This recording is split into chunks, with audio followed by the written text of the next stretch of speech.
Србија и САД представуваат најголеми пријатели, а Бугарија најголема закана за македонците, покажуваат податоците од последната анкета на ЕРИ. Како следни држави, кои според анкетираните не ни мислат добро, се Русија и Грција. За разлика од лани, за 6% е поголем оптимизмот на граѓаните дека ЕУ е сериозна во својата намера да понуди членство на земјите од Западен Балкан, иако повеќе се оние кои го сметаат спротивното, односно дека до тоа нема да дојде. Но сепак, расположението кај народот да стане дел од ЕУ расте во однос на претходните 3 години, па доколку утре се одржи референдум на кој би се гласало за влез во Унијата, 70% би гласале за. 45% од македонските граѓани, што е највисок процент во регионот, сметаат дека членството во ЕУ ќе донесе сериозни бенефити во нивниот живот, 33% дека делумно би се поправил животот, додека пак 19% од нив не очекуваат никаков бенефит ако државата стане членка.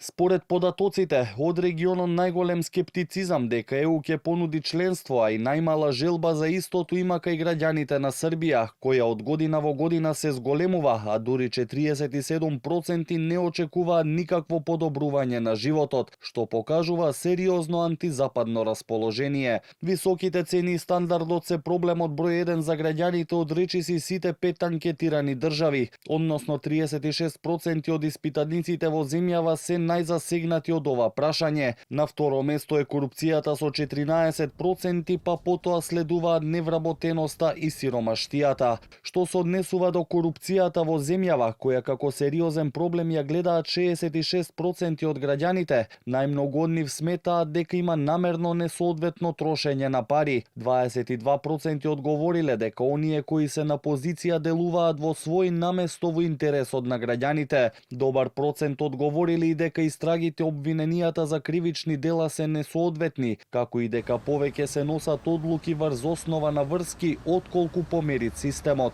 Што се однесува до актуелните политички лидери, 42% од граѓаните одговориле дека се соодветни, додека пак 49% сметаат дека се потребни нови во иднина.